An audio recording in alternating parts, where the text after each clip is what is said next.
ವಿಮರ್ಶೆ ಮಾಡ್ಲಿಕ್ಕೆ ಹೋಗುದಿಲ್ಲ. ಅಂಗಡಿ ಮಾಲಕರು ಇರ್ಬೋದು, ಇವ್ರದ್ದು ಇರ್ಬೋದು, ಆ ಮಾತುಕತೆ ತಪ್ಪಿರ್ಬೋದು. ಇದು ಮಾಡಿ ಸರಿಯಾಗಿ ಕೇಳುದು.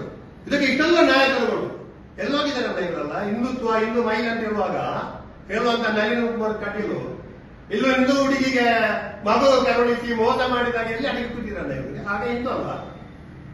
ಅದು ತಾಲಿಬಾನಿ ಸಂಸ್ಕೃತಿ ಅಲ್ವಾ? ಇವರು ಜಿಹಾದಿಗಳಂತ ಹೇಳ್ತಾರೆ. ಜಿಹಾದಿ ಅರ್ಥ ಗೊತ್ತಿದೆ ಇವರಿಗೆ. ಇವರು ಜಿಹಾದಿಗಳ ನಮ್ಮ ಬಾಕಿದವರು ಜಿಹಾದಿಗಳಂತ ಇವರು ಹರಾಮಿಗಳಂತ ಹೇಳ್ತಕ್ಕಂಥ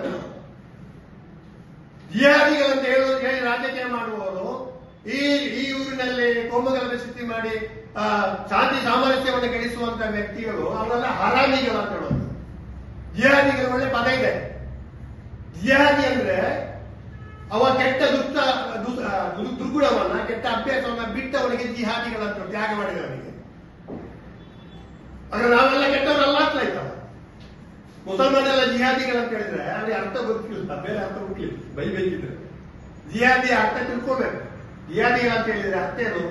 ಮುಸಲ್ಮಾನರು ಎಲ್ಲ ಕೊಟ್ಟು ಕೆಟ್ಟ ಗುಣವನ್ನು ತ್ಯಾಗ ಮಾಡಿ ಪರಿಪೂರ್ಣರಾಗಿರುವಂತವರು ಅಂತ.